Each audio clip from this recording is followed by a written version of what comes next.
makes most women start a business? Is it passion, money, or freedom? Welcome to Female Founders, the podcast that takes you behind the scene with women who are founders and CEOs to help you start and scale a successful business of your own. I am your host, Nagelia de Ravin. Hello everyone, welcome to another episode of Female Founders. In today's episode, I have the pleasure of speaking with Lisa Ackland Carriere. Lisa is the founder and director of an exceptional venture, The Writing Well. She has a remarkable career spanning over 15 years in higher education. She has given her wisdom to countless students and left a remarkable mark on the academic world. Lisa's passion for supporting and mentoring underserved community shines through her leadership at The Writing Well.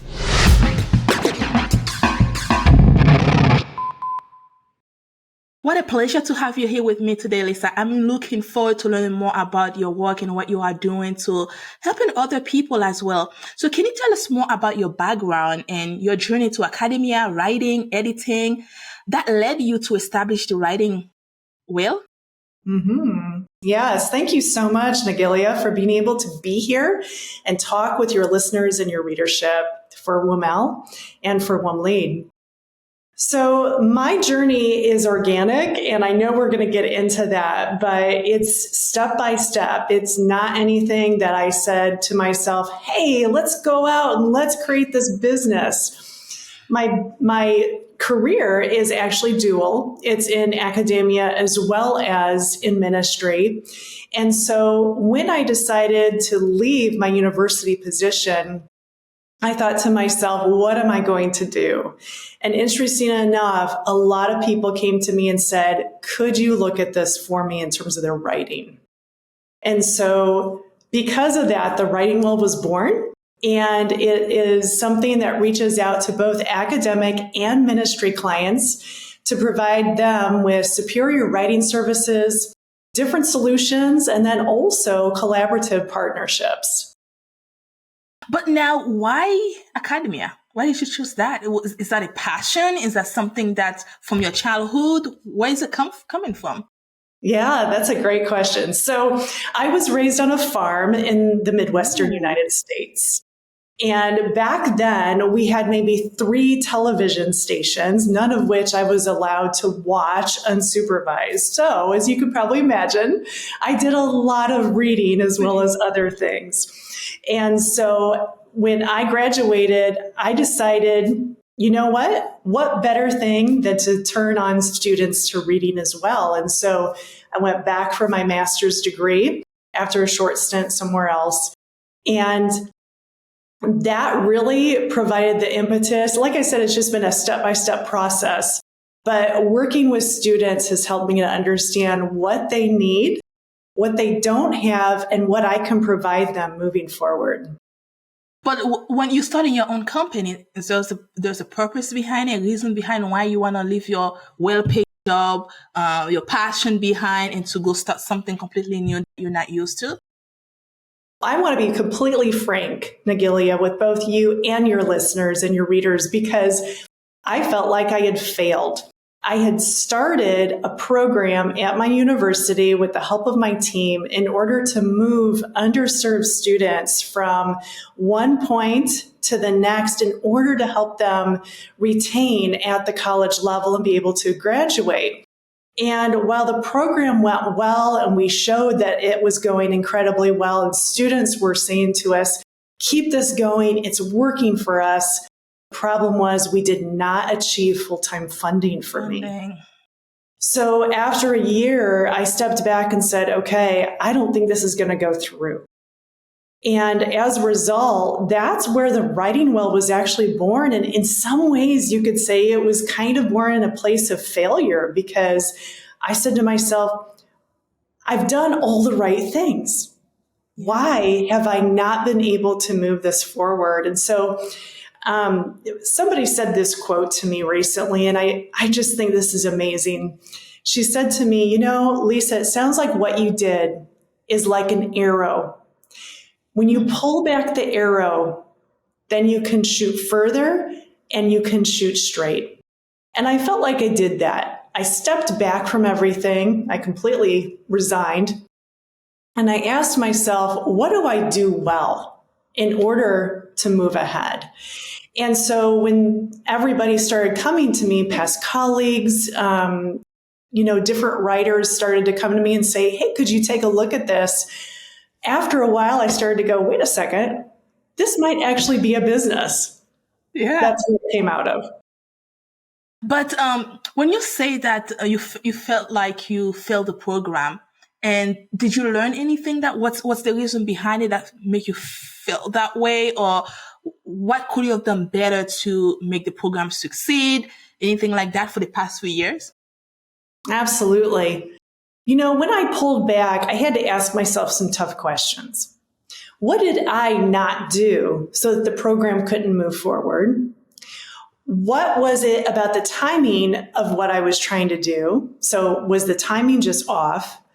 And did I have the right people around me? So those are the three things that I really had to ask myself. Three important questions here. Very, very important, because if one of those things is off, let's say you don't have the experience in order to move the program forward. So if one of those things is off, you're not going to have the kind of success that you need. Yeah. Now, in my situation, the program department was reduced significantly, and we just didn't have the amount of people that we needed anymore. The timing was also off because of that. And so even though I had the experience, the motivation, the background in order to move the program further, we stopped in terms of our success. And it didn't mean that the university wasn't supporting it, but it wasn't supporting it at the level that I needed them to. So when I look back at all three things, I say to myself, you know what? In some ways, I succeeded because I did as much as I possibly could. Yes. But I didn't have those other things in place so that I could achieve my goal. So when I pulled back and then eventually created the Writing Well, I made sure I had all of those in place. I had people who I was networking with, past colleagues actually, who supported me. I had the right timing in place. And I also had the kind of experience that I needed, or I was reaching out to friends and past colleagues who had more experience in business, and so therefore gave me the kind of advice that I needed in order to move forward. But I feel like you succeeded. The reason for, I know you didn't have enough funding to keep it going, right? But the reason why I say that you didn't fail is the students were all telling you what you were doing was awesome. They needed it. Mm-hmm. Yes, you failed to continue in it, to supporting them in the long run. But for the time that you had that program, I felt like, I feel like you succeeded. You did what you're supposed to do. But would you start a program like that again if you ever had the chance? I would make sure that I had the right support around me in order to move forward. And at the time that we began, I really did. So what's interesting about life is that when you take one component and it changes, it can change everything and it can change your trajectory. So because of that, I would make sure that I had those three things in place, knowing that they could change later on. So now you started your own company, you leave it all behind. Trust me, I did the same. How was that with you? Because you have a family, you have a husband, you have children. How was that decision when you make it with your family? Was it something that they supported? Was it better for you actually to be with your children? For me, when I walk away from my corporate job, it was better for me because I get to spend time with my son. It was like the best thing in my life. But again, I didn't have that secure paycheck that I got every 2 weeks coming in anymore. It was like, well, if I don't make money this week, oh, well, I'm broke, I guess. Saving time, time to, to get some saving out there. So how was that process for you with your family? Yeah, great questions. Wow. Okay. So let me take a step back. One thing that my husband and I talked about probably 10 to 15 years ago was, when am I going to go back for my PhD? For those of us in the university system, eventually you have to get that in order to move forward. When my son was born 17 years ago with developmental delays, all of a sudden I realized that my life was going to change, and it was going to change drastically. And so as we started to watch him and, build more of a family, what we decided was that it was not going to be time for me to go on for my PhD. And trust me, I went and talked with all sorts of people in academia about this. And so it was a tough decision to make that I wouldn't be able to pursue that step until later on. But here's what I found out. When you start talking with people, they'll start opening up if you talk to them in person. And so what I found with other PhDs who are within the humanities, many of them told me, you know what, there's a lot more that you can do with a PhD in English except for teach. You can start your own company and you can do some other things. And a lot of them told me, you know what, you've got a lot on your plate with these delays of your son. Think about this. Instead of going through the PhD program and teaching, which is a strenuous process to reach tenured faculty, instead, think about creating your own business. I had actually had a background in that when I went through my master's degree.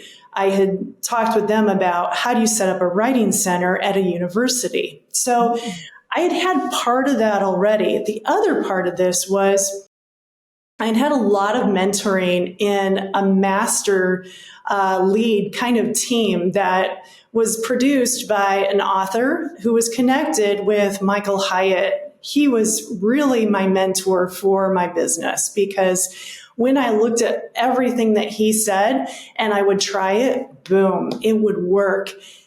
Even things just as simple as going from a digital planner to a paper planner. He said, you know what, that's what you have to do. And I tried it and it worked because digitally I was overscheduling myself. I was burning out. And all of a sudden I'm like, I don't enjoy this anymore. Having a paper planner means that I don't burn out because I'm more realistic in terms of what I can accomplish each day. And I feel more satisfied being able to say, this is what I'm achieving for each day. I love it. So pretty much even then you didn't know back then you're going to start a business, but it was all in the back of your mind that perhaps that's going to be a journey that you will take at one point of life. That's the crazy thing, Nagilia. When I was thinking about the beginnings of it back then, you're right. I had no idea I was going to be starting anything with this kind of preparation. But the amazing thing about preparation is sometimes we just don't know. No. Yes. In fact, we might do something like I went to a conference in order to talk with a number of people in my field. I left thinking there's no way I'm going to do my PhD right now. And I got that question answered. But what I didn't realize was that I came away with a lot more advice that I was able to use later on in life and for my business. So all of that preparation actually led to this point of starting my business last year. But also you talk about your son. Would you say that being able to stay at having your own business, create your own schedule, it's a little bit better for you to give more of your attention to your son? Yes, most definitely. And I have 2 children now. And the whole thing was I was looking for something satisfying, something that would utilize my background in both academia and in ministry. And I was thinking to myself, what could do that? If I'm out of the house for 10 hours every day, that's going to be rough, right? Mm-hmm. And it even comes down to, can I go and watch a soccer game? Can I pick up my child from school? Those kind of logistics matter when you're a parent. And so I found that flexibility is what provides me with a lot of satisfaction with my work. And so once I changed where I was able to be a lot more flexible in my schedule, that created a lot more satisfaction. If I have to miss a couple hours of my workday, if I'm trying to do a workday from 8 to 5, I can make up those hours later on and I can be there and be mentally there as well for my children. And not being all like, oh my goodness, I think I forgot to leave the paper for my boss. Oh, I didn't finish this. It's like, oh no, I gotta go home. Honey, I think I need to run home. You finish here. Yeah. That sound like a lot of us out there. Yeah, completely agree. And those are the logistics that get us, like all the things that you forget when you have to leave the house for a certain number of hours each day. Yes. But now let's talk a bit about the writing well. Mm-hmm. So can you tell us about what it's about? I know it's kind of talk for itself, writing. But when we're talking about writing, are we talking about academic writing, or we're talking about the business writing? What is it about? Right. So the writing well serves both academic and ministry clients. And some people might think that's a tough marriage, but it actually works out really well for my business. And of course, Nagilia, those are the kind of things you don't know until you actually start doing it. So academic clients tend to have much tighter deadlines, and they also tend to have a better idea of this is what I want and I need it right now. And, so the projects are smaller. They're smaller in terms of giving it to me and then saying, okay, in the next 4 weeks, this is what I need. So that's one side of the business. The other side is the ministry side. My ministry clients tend to have longer deadlines and more flexibility. And so because of that, my week is so different all the time. I could be editing a book yesterday. Today, I might be working on a learning management system. And if your listeners or readers are not familiar with curriculum development, a learning management system is something in curriculum development that your children or you, if you're going to school, would encounter online. So some examples are Canva, Moodle, Blackboard, et cetera, and so forth. So I might be setting that up for one of my clients. Another thing I might be doing is working on a dissertation. I might be doing that next week. So it's always different. And that is such a joy for me because I get to learn so much from each of my clients. They're all in some field or some area of expertise where I'm thinking, wow, I'm so intrigued by what they're doing. And because of their content expertise, I'm able to come in and say, here's how I would tweak your work, but you're the real expert. You're the one who gets to shine in this way. So I'm just basically making your work easier for other people to consume. So if I understand correctly, you also work with graduate students because you talk about dissertation, because right now doing my PhD, that's something I'm working on. So when you say that, and I'm like, okay, because that's a lot of work. Good for you. Rah, all the way. But you also kind of read it over it, and then you do the editing part of the dissertation. Is that what it is? I do. So with dissertations, part of it is editing in terms of a real technical level. Academic work has to go according to some sort of citation style. Because you're doing your PhD, you're probably working with MLA or APA or Chicago style, one of those, right? Yes. So all of the schools in a university use one of those citation styles, but they also like their own kind of styles. And then they also say, hey, let's have some modifications to the citation style that we've already chosen.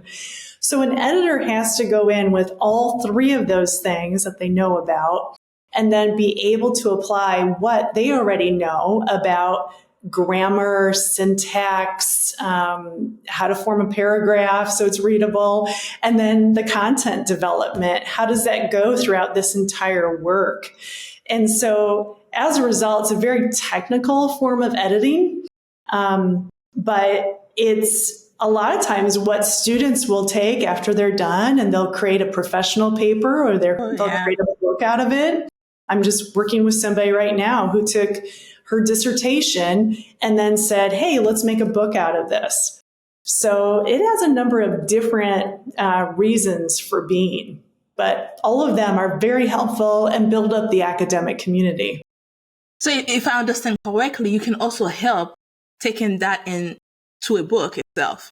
That's exactly right. And that's what I say to do. I say, look, a lot of people will not read a dissertation, but they'll read the professional paper that comes out of it that you've submitted to a journal, or they're going to read a book off the shelf a lot sooner than they'll read a dissertation. So that's true. The work is useful for a number of different ways. You just have to know how to take it, shape it accordingly, and then decide which audience you want to use. That's very interesting. So now when you talk about ministry, you have ministry clients.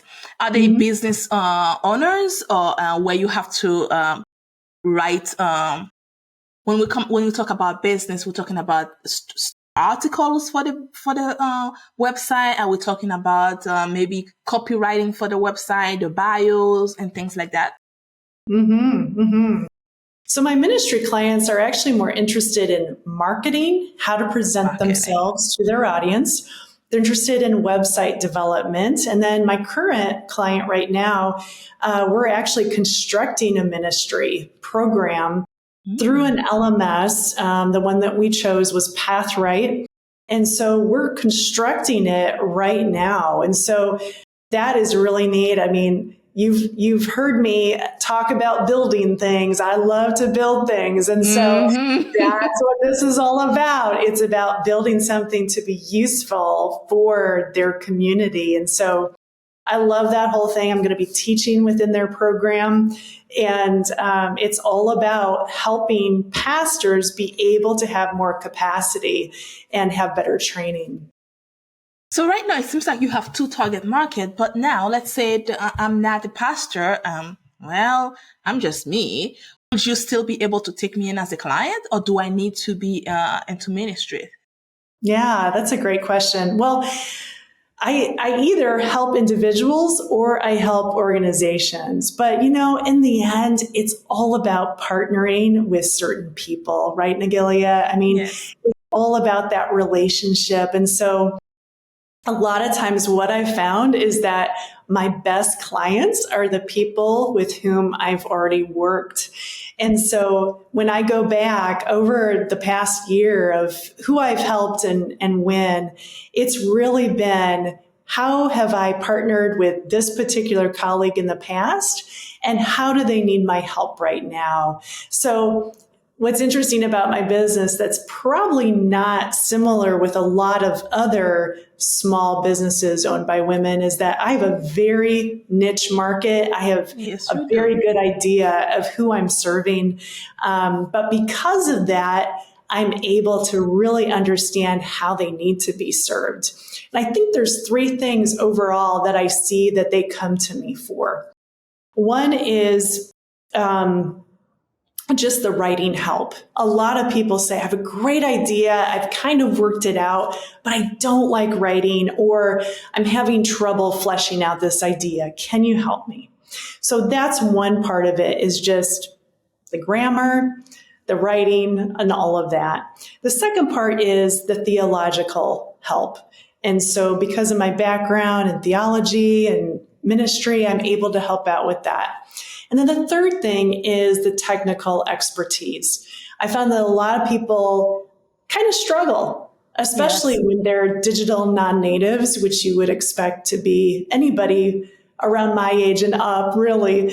They grew up with some kind of technology and they've been trained with a little bit more, but a lot of it just kind of troubles them, or they think, if I don't have to do that, I don't want to. And with my background in academia and creating classes and courses, I've been able to just have a lot of experience with that, as well as with website development and other marketing tools. But also, I think that when it's come to academic, in my school, sometimes I'm reading other students because we need to collaborate sometimes. And just the APA style, it's like, you realize that this is supposed to be 7th APA style. Like, you're probably going to get 20-point minus from this just because your APA is not the right way. And let's not even talk about the writing that you just pretty much just use ChatGPT for, because I can tell you that's where it's come from. Because the way ChatGPT writes, it's so easy to know it's come from ChatGPT. Like, to a point where when people give me something, I'm like, you didn't write this yourself. It's Oh, impossible. no. Because certain words, ChatGPT use the exact same kind of, I don't know if people realize it, that certain words, you use it over and over and over and over again. So it's become so easy to see the difference between a real human that's write it and then an AI that's wrote this. Mm-hmm. So it's kind of like, I think what you are doing is very helpful when it's come to academic as well, because one, some of us, we want a PhD, but we don't like writing. Writing, it was not something that's in myself at all. So I'm starting to really like writing when I took my master in psychology. Then right after that, I ended up with an MBA. So which means I had no choice to write a lot. And then right after that, I ended up with a PhD. So writing, starting like, okay, I can sit there and write a paper in a whole day if I have nothing else to do. But when I read other students, and some of them in my class, about 99% of them, they're all older than me. Actually, they've been practicing psychology for years, so they know what they're talking about when it's come to psychology. They like, I love talking to them because they know it from back of the head. But when it's come to the technical part, like you said, that they don't know it. I know it because of my age, so I grew up with it, so I get to learn it. But with them, because they are older, and it's kind of like, the post you just post right here, the APA is not correct at all.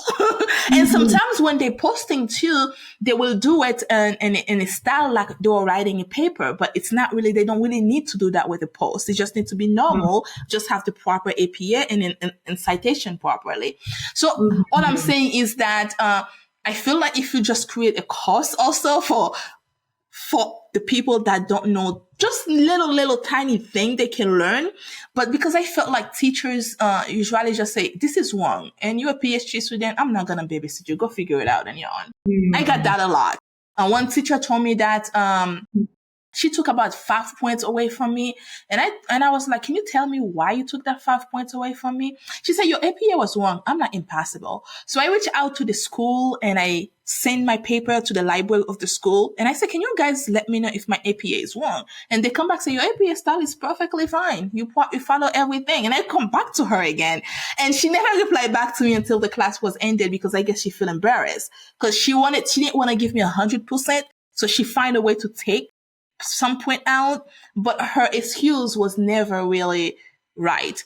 But again, some other students I spoke with, when she took point out, and I'm like, can you send me your paper? I'll look at it for you. And when they send it to me, I'm like, yeah, your APA is wrong. Here's a Word document. Follow that one and you'll be able to do it the right way. So I guess I'm saying is we need your help when it comes to academic. I agree with you, Nagilia. And I think you're up against two different types of people there. And part of it's a generational difference. Yes. So part of it is the older generation has the content expertise. But here's the problem. They don't necessarily track with the new styles of citation. And unfortunately, these associations are against us in the academic community because they're always changing. They're always changing their styles, and you constantly have to update, right? So professors can only stay up with so much.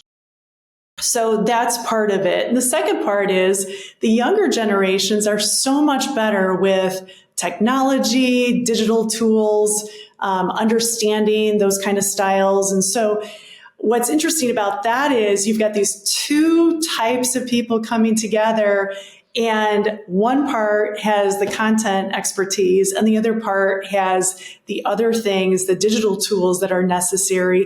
And you've got to come together and work together. One thing I've seen, for example, is that if you're doing a PhD program, well, there's two things I'm just going to put out there just really fast. One is just know it's going to go way, way slower than what you ever thought possible. A lot of people think, I can blitz through this. I've got all the time in the world. I'm going to finish it in 3 years. Slow it down before you drive yourself crazy and your professor's crazy, because it doesn't track like that. And it's meant to be a marathon and not a sprint. And then the second thing is know Word, Microsoft Word, like the back of your hand, because you're going to have to know all of it. Yes. And your professor is going to tell you exactly what your professor did. Go figure it out. And you're going to think to yourself, and I thought I was doing a PhD. So because of that, that's where an editor comes in and says, I can help you out with that. I know these kind of things. Let me make this process a little simpler for you. I agree with you on that. And that's pretty much what I see too. And like in my class, I love talking to them, especially when they are older. And I can tell when they are older. Even then, we don't know their age. We're only seeing pictures of each one of them, but I can tell by the way they write, by certain things they do. And it was like, okay, you're older than me and you're smarter. And then you seems to be been doing this for a long time. And now you want a PhD. So I need to follow you and kind of learn from you a little bit more. But that's something you're going to need from me too, because your APA style is not properly. And you're going to get a lot of points come taken out. But again, if you have people like you that can come and help out, I know it costs, but I think that it's worth it because your PhD costs way more money than that. What someone gonna charge you to help you out to make sure that you get it right. Because if you fail a class, it's gonna cost you more money to pay for it again. You might as well just get some help from someone that can guide you the proper way. So that would be my 2 points of it, at least if you're taking a PhD. Well, what I'm trying to say is called Lisa. Okay, yeah, that's totally fine. Tell everybody that. Here's another thing I'm going to say is many times, especially and I'm just extrapolating this to a wider range of people in business, but many times you're going to have to sit at a table where other people are a lot more experienced than you, have more initials at the back of their names than you do, and are better connected and have more status than what you do. Yes. But here's the whole thing. Whoever you are, you have something to offer to that table. And so just realize that there's a reason that you're there. I agree with that. And when I'm in that situation, sometimes one thing that I learn to do best, I be quiet. I talk a lot less than anyone else in that room. And I listen and I listen and I listen. When I open my mouth to say something is what they are missing. And usually what they are missing is from my generation that they don't have. And I will provide that. But I will, a lot of time at the end, they're like, you didn't talk much. I said, yeah, because you have a lot of things that I can learn from. So if I listen more, that's mean I'm learning from you. And that's better for me. So I will say one thing too is talk less and listen more. It'll get you somewhere. You'll learn a lot from a group like that. Just don't shy away from it. I used to, and then I didn't get the opportunity to learn from them. Exactly. Be there, be in the present. And even if you're not talking a lot, but when you talk, make sure that that's something that is valuable to them too, that you can bring to the table. But that brings me to another question for you, Lisa. What advice would you give to educators or students navigating the world of online learning, especially in the context of writing and for the course? Okay, so let me see if I can maybe specify that question a little bit more, because you know what? You don't want me here all day, and I could talk all day about online learning. One thing about online learning is that it needs to be much more interactive, because if it's not, you're not going to capture the imagination and the interest of your learners. So one thing I've been focusing on, and actually I just went through a training, this was with One World Mission, One Mission Society. They were amazing. They brought in a bunch of us master trainers and put us through the paces. It was super. We're talking now about how do we create these kind of activities, but how do we create them in an interactive way for our online learners? And so I believe very, very much that learning needs to be interactive. And so what I'm working on right now with one of my clients, it's a new ministry that I talked with you about, former colleagues, new ministry. It's called Family Pastors Institute. And so I'm putting different interactive materials in place so that as the learners go through the program, they're able to say, you know, now I've got to stop because my learning has stopped here.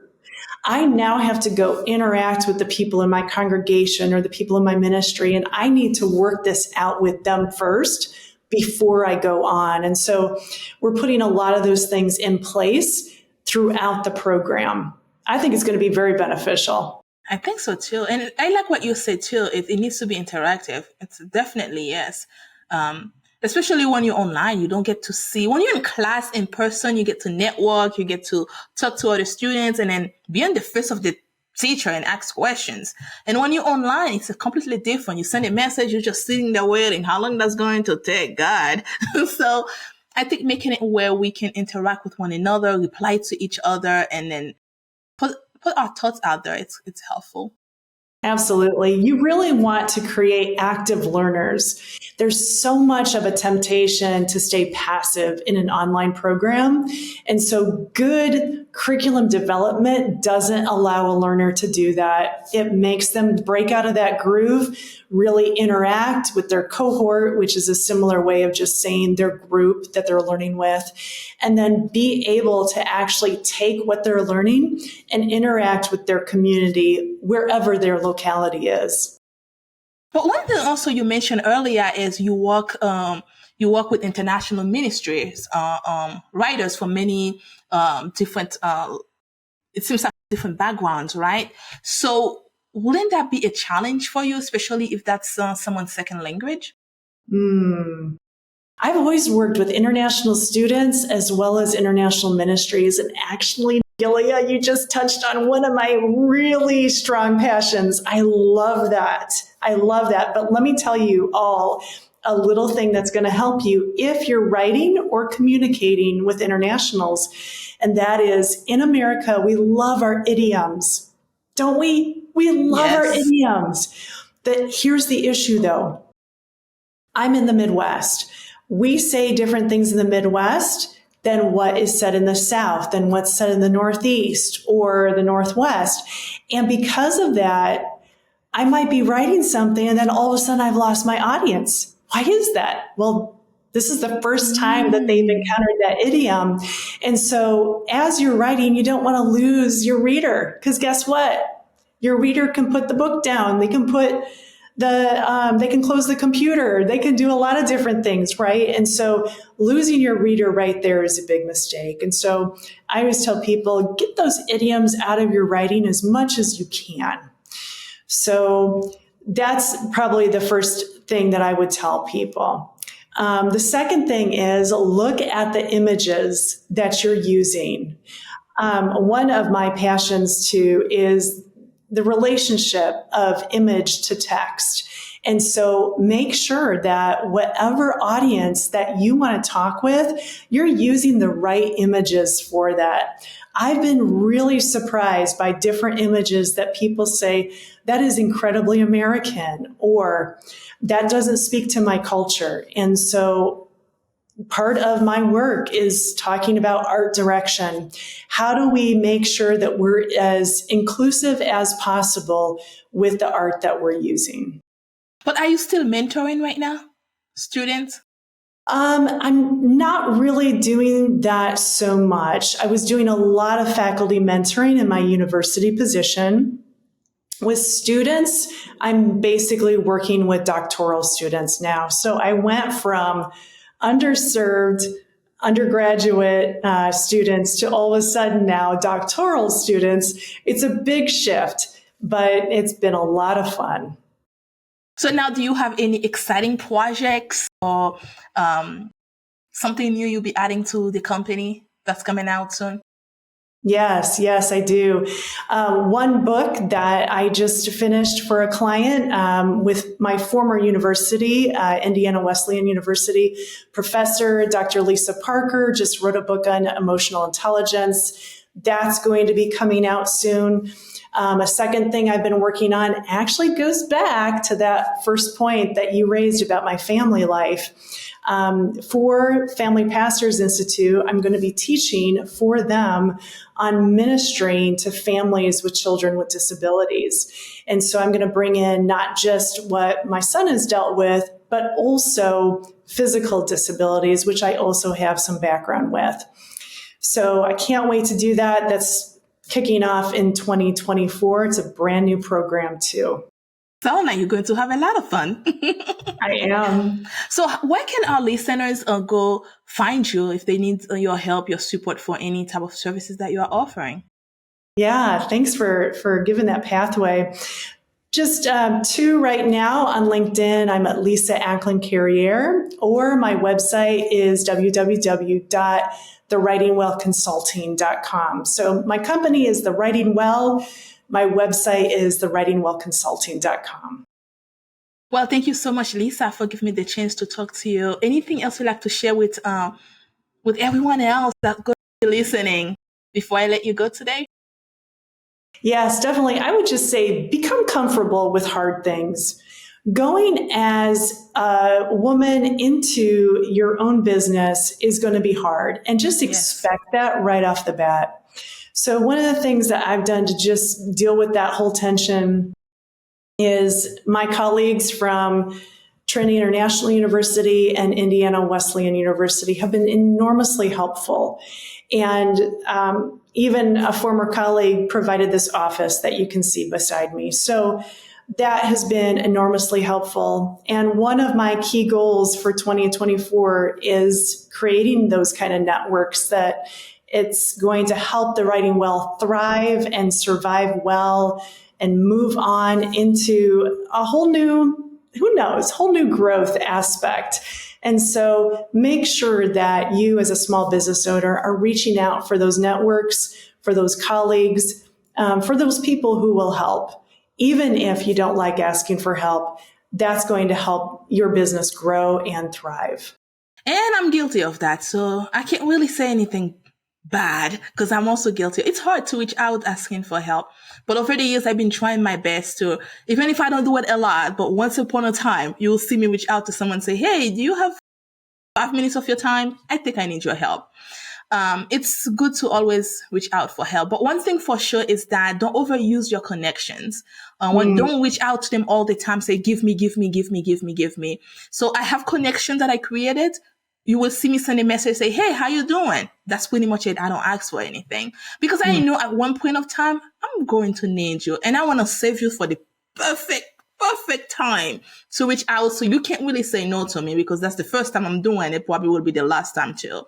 So absolutely take care of your connections.